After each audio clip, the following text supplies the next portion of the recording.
Two. Hello, everyone, and welcome to another episode of the Smarter Campus podcast, where we are changing education one conversation at a time. Today, I'm lucky enough to be joined by Anna Shildrick, a global education consultant, executive coach, and AI integration leader with over 27 years of teaching experience across the world. Anna, thank you so much. If you could tell our audience a little bit more about yourself, we can jump into it.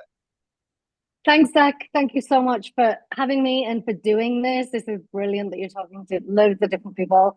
So yeah, I'm Anna and I am a Brit living in Mexico for the last 30 years and ended up teaching just out of absolute coincidence. It wasn't what I wanted to do.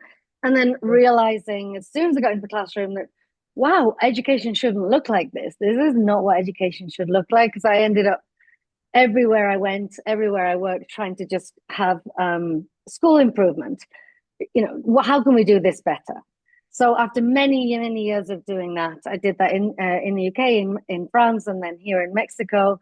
I left the classroom finally when my children were able to graduate, and generative AI was just hitting the ground. So I said, okay, if anything is going to be the pivotal catalyst for really, really, really good change, it's got to be this, right? Which I know that we thought that when the internet and all kinds of things have come along, but this is my vision now, is to work. I work independently as a contractor with schools across the world on how can we radically improve education using AI as that catalyst.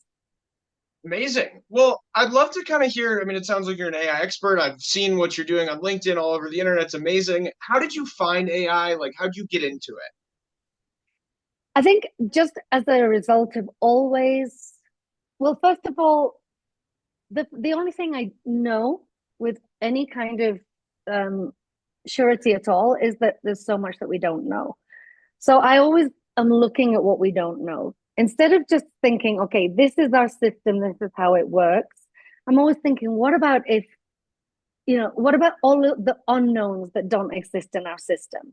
So I've always been pushing the boat to do something different. And so as soon as, and I'm always reading about everything in education and outside of education as well. So when generative AI hit the ground, I said, this is where we can delve into the unknown. This is where we can step outside of the box. This is where we can really push the boat and we can really start learning different ways of doing things.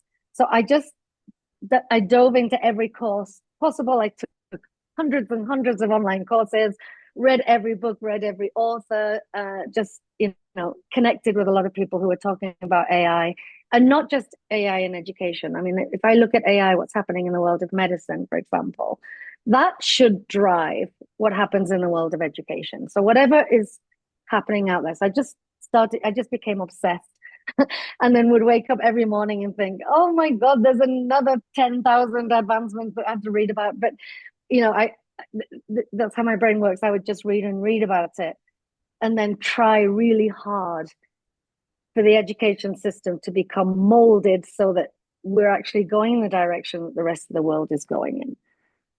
Yeah, I mean, this is a lot of things that you just said there that we have to unpack throughout this episode, I guess, now. But the big thing is like, where do you see the number one ability to change, like quick win for AI in education right now? I think a quick win. Well, let me think about your question. Is it the big win or a quick win? Let's do both. Quick win first and then big win. Okay. So I think a quick win is teachers need to stop being called teachers and they need to be called learning facilitators, or any other word that's easier to say, but that represents a shift from delivering, instructing, giving information to a radically different skill set, which is facilitating and empowering students. And I don't think that that's so hard to do. I mean, I work with a lot of teachers who come in and will say, well, look, this is my curriculum. This is what I have to do. How do you want me to shift from this to this? And it's easy. You can make small shifts that have huge impact. So I think that that's the first and the easiest thing to start to do, because no student needs just your brain. There is enough out there to get information, and it has been for a long time. But it's this really skillful, um, the dance of the teacher, the learning facilitator to empower the student to know what to do with that information. That would be the kind of the quick fix. Quick one. And big one. What would you say overall impact of AI? Like you saw AI come out and you were like, this is my vision for the future.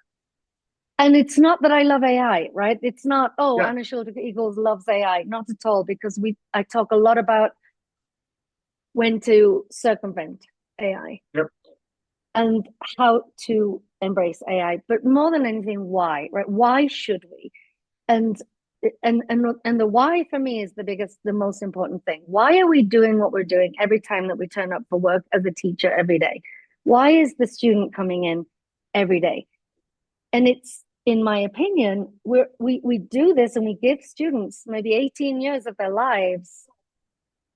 You don't have to do anything else. You can just invest in yourself. You can develop skills. You can develop understanding. You can look at the world around you and think, where's my place in this world?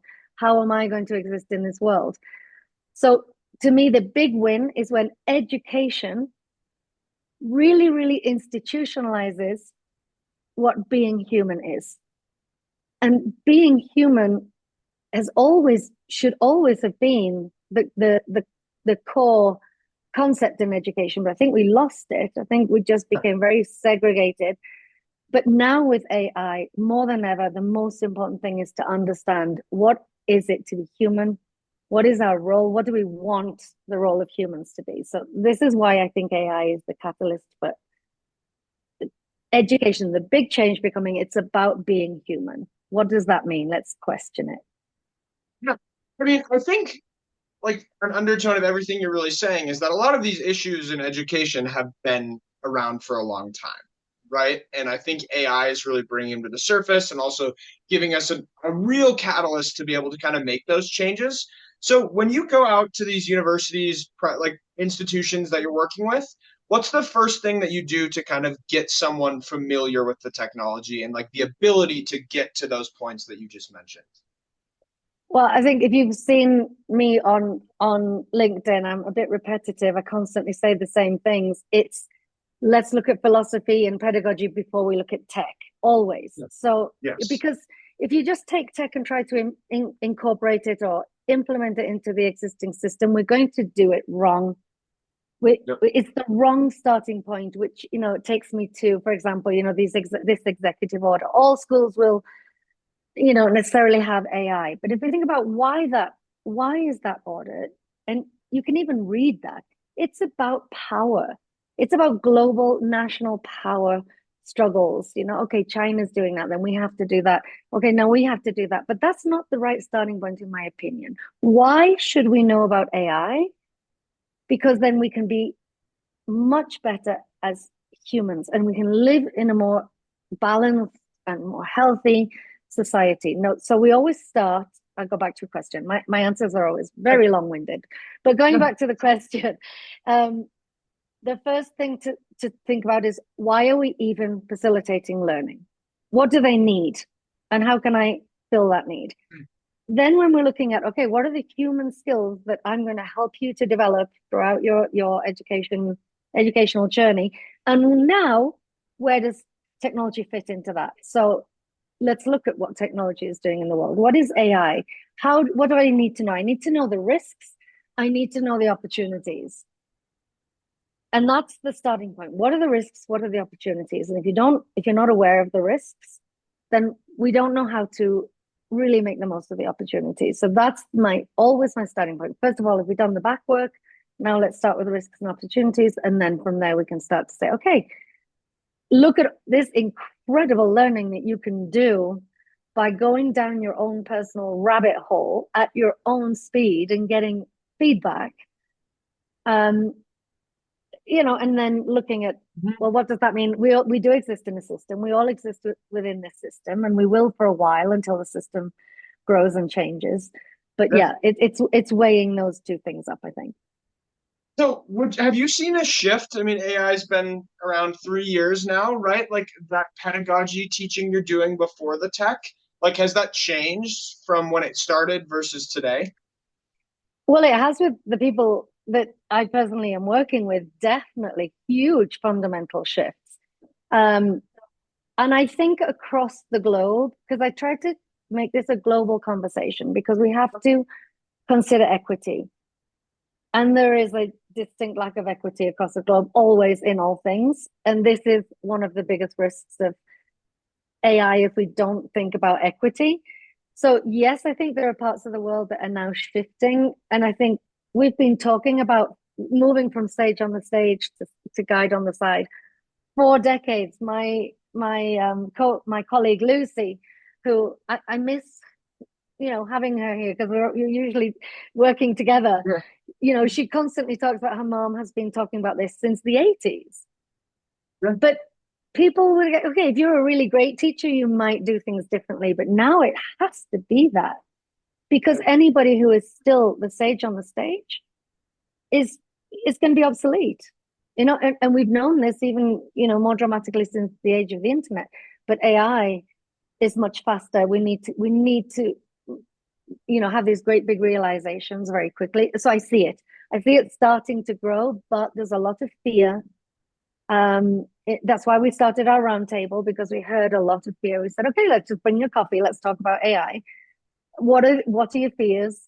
And that's still ongoing. So we have to get over fear. How do we get over fear? We inform ourselves, but in the right way. That's what I'm concerned about. Yeah, I want to talk about the roundtable now because I think what a lot of people listening will be curious about is I have people from around the world on this show, but not as often as I have people from the U.S. But like you mentioned, you found a lot of fear and you like combated that fear with bringing people together to kind of talk about it. Could you like walk through why you did that, the success that it's bringing, kind of that stuff, and how it differs from around the world? Yeah, that's a really interesting question because we honestly started this, Lucy and I. Um, we live in Mexico. We both, she's American, I'm UK, Brit, and we both live in Mexico for the last 30 odd years. And we could just hear this rumbling of, oh my God, do I have to redo everything I always do? I have to Yeah. teach completely differently? And we're kind of like, yes, eventually, yes. So what is that fear? So we just said, bring your coffee. We called it a I don't know what we called it at the beginning. Actually, I think it was a fireside chat or a coffee meet. I don't remember what we called it. Sometimes, yeah. But it was great because, and then we got people really coming in from different spots around the world. And I think that helped us to realize as well that, oh, wow, this conversation is radically different in Kenya. We talk with Moses, who's doing an awful lot of great work in Kenya. We're talking to people in the UK, people in Spain, because I spend a lot of time in Spain, all over the world. That fear, and we didn't want to focus on fear, but we did want to recognize that we are all kind of shaking in our boots a little bit at the very beginning of what is this thing. I taught high school literature for years. Well, gosh, what happens to the essay? Such a core, fundamental part of, high school English. And then it just has grown with people sharing their perspectives, their views, their ideas. We are not tool focused and we do not sell anything at all. But what we do is just have this, the very philosophical conversations about where do we want to go in education. And Zach, you asked how has it changed? Yeah. I can really, really, really see now that all those people who come to our roundtables, and not everyone shows up every time, but we do have around 1,000 people who are in the conversation. I can see a clear path now. The fear is kind of like, okay, well, I've got a handle on that. Now we know kind of what we need to do. And it's very much this shift to human at the center. Yeah. I mean, it's great, and I think it shows in the community that you've built in kind of such a short amount of time, that like what you're doing is really helping these people. And for everyone listening, I'll have that attached, how to join Anna's community and things like that. But it's just great. She's built educators of all different schools, right? I mean, could you just give a little more into the audience that you work with, I guess? Yeah, literally everything you could possibly imagine in education is part of our community. And that's not intentional. We just, we have teachers who've said to their school leaders, hey, you need to come into this conversation. right? You need to come and listen to this because they're looking up for this guidance, right? They're looking for top-down guidance. Tell us what to do. Tell us what we need to know. But those people may not have any idea. We're not all supposed to be tech experts or AI experts. So I think that that's something that Lucy and I have taken on. Our task has been we'll wake up really early, read all the stuff, and make sure that when we come to the table, this is what we can bring. And we're consultants. We work with schools in the US principally, because we have the charter school system where they have a little bit more freedom. Um, and and actually, the top-down guidance is not always the best. We're working with teachers on the ground. What are the changes that you can make? What are your students telling you? Right, from there, let's redesign your classes. And then eventually leadership is brought in to kind of put the lid on it. So it becomes this wonderful boiling pot of great things happening, but it's from bottom up rather than top down. And then just before I forget, the student voice is something that we have said over and over again. Where is the student voice? Why are we not hearing from students? They are the ones who should be guiding our work. So we are now building student roundtables, global student roundtables, because we want to hear, well, okay, what's happening in Ghana? Well, what's happening in Montana? What's happening in Alaska? What's happening in the UK? What are you seeing? What access do you have? Because we know there are a lot of restrictions. We've got schools saying no AI or AI is cheating. And then other schools are saying, let's embrace this and see what we can do with it. But they are radically different experiences that will, impact the future. So that's our next step is the student roundtable. Amazing. Well, I got a bunch of students for you. We can talk about that Oh, another brilliant. Yeah. time. Brilliant. I mean, the thing that I would like for you to kind of dig deeper into is like you go bottom down and then you say it creates this big, wonderful boiling pot of goodness things happening. Like how have you gotten teachers on that bottom ground to kind of really buy in and like after they bought in, like what does someone have to look forward to if they can get their teachers to buy in on stuff like this, I guess? Well, you need an incredibly visionary leader. And I am very lucky to work with a very visionary leader in a specific school in California. And her vision is we need to transform constantly. But this is big. This is very, very big. So when you give the teachers who are, boots on the ground, the freedom to actually watch and see what if any teacher sits and watches their students bored out of their brains, not engaged, they have no agency, there's zero metacognition, that's a sign that something needs to change.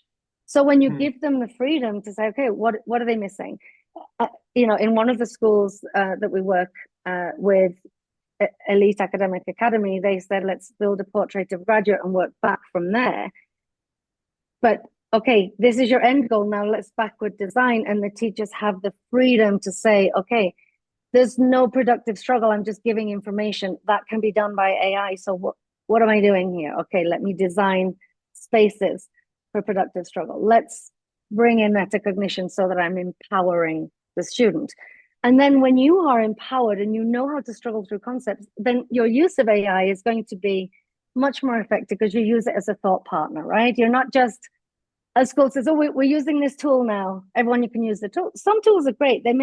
Lucy constantly tells me this.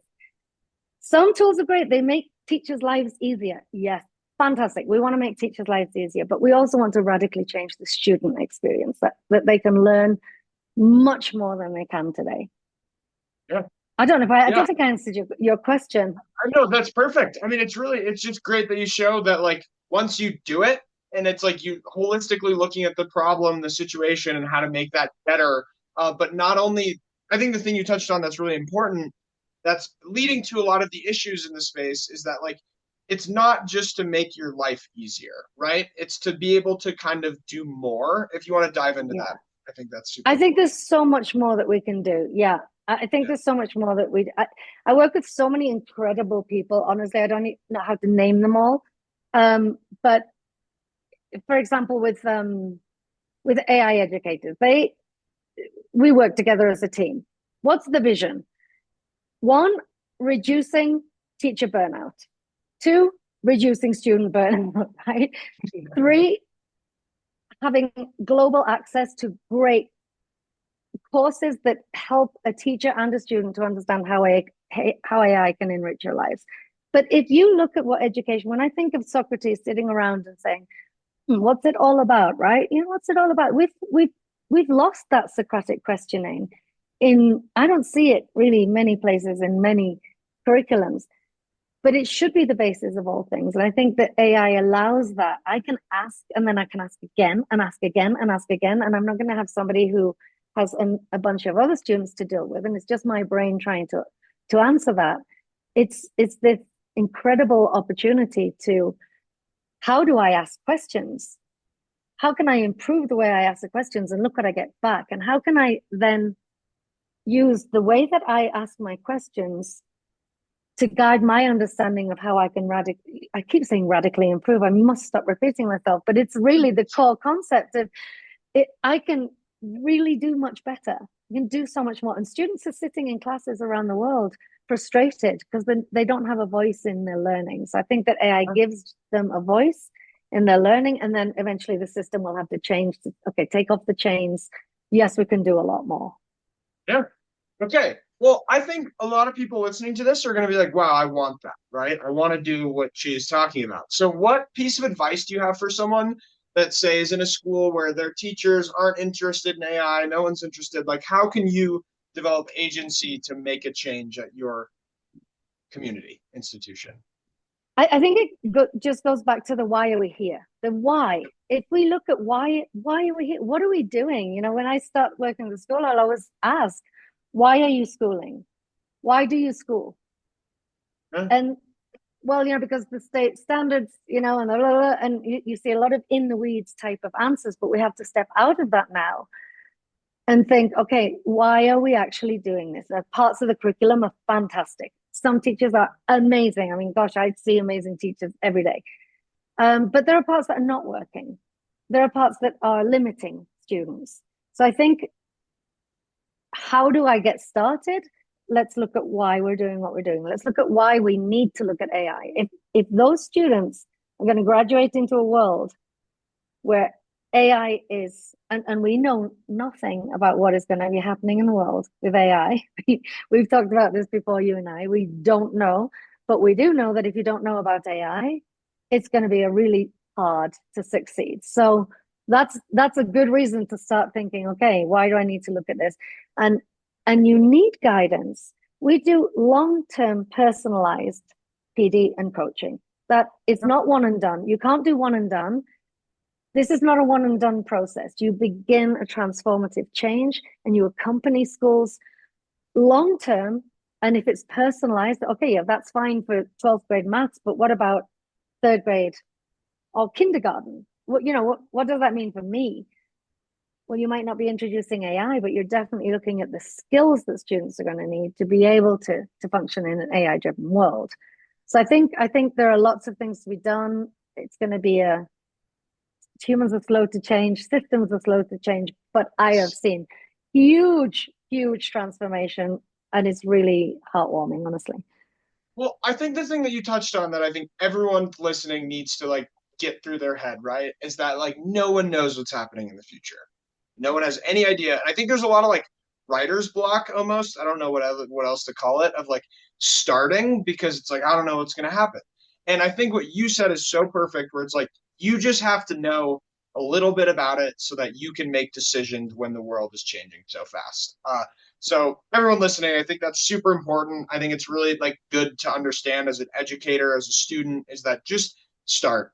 You're not going to get left behind, but you're going to be better informed. So we're kind of running up on time, Anna. So I have two questions I ask everybody. The last one of the big questions is, this is a hard one, so I'm sorry, but if you snap your fingers and could change one thing about education, what would change after your fingers were snapped?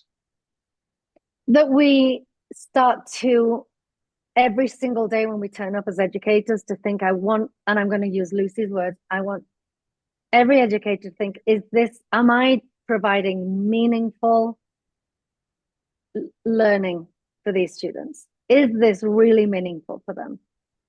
Yeah. Otherwise, we're just going through the loops, right? That is what is most important to me. This has to be, if I have to do it for 18 years, it's because I should walk away with such a great understanding of who I am and how I fit into this world and how I can change that world. If we're not doing that, then I don't know what we're doing. So that would be my That's thing is great. that. Yeah. I think that's a big thing people leave out is like when you graduate high school, say, right? You shouldn't understand a bunch of history, math. It should be understanding like how can I go make a difference in the world? That's what you're saying, right? That's what I'm saying. Okay, that's great. And then the last one, this is kind of a fun one, is how do you use AI outside of education or your work, really? So I like to use it for cooking. That's my example. Oh my God, I use it for everything. I mean, Chat GPT on my phone is my brain, and I'll just everywhere I'm going, I'm saying, oh, hey, I've just had a thought. I wonder how we can develop that thought. And Yeah. then it's recorded, and I'll say, no, no, no, no, make me think better. Ask me what questions I haven't thought about, or challenge me on that. So I think rather than just cooking or one specific thing, I'm asking it to challenge my brain and tell me to think harder, think further, think deeper. What have I not asked? And I do that all the time. And if like cooking, if I'm planning my food for the week, I'll say, have I thought of everything I need to think of to make sure that this food is going to make me healthy? Well, I mean, that's amazing. I like the thought partner. I don't think enough people do that, right? Because it's great just like helping you think, right? It's like having someone that Yeah. just asks you questions all the time. So thank you so much for being here, Anna. It was such a pleasure. Do you have any lasting thoughts for people listening? I think something that you said, you have to just play with it, right? The fear paralyzes us, and it's not the time for that. And this is not a time for fear. There's never really time or place for fear, especially in education. Ethan Mullick said it. He said, play with it for 10 hours. Do that. Give yourself not 10 straight hours, right? But just go away, play with it. Well, I don't know. When I got in, I was 10 straight hours. I couldn't stop. Yeah. But yeah, just go play with it, see what it is. Try to lose the fear because there's a lot of good. There's an awful lot of good, and it can really help us to become bigger and better thinkers, to think out of the box. And if you can think out of the box, we can change the world. That's what I think it's all about. Well, thank you so much, Anna. It was a pleasure. And everyone listening, we'll see you next week. Thank you so much.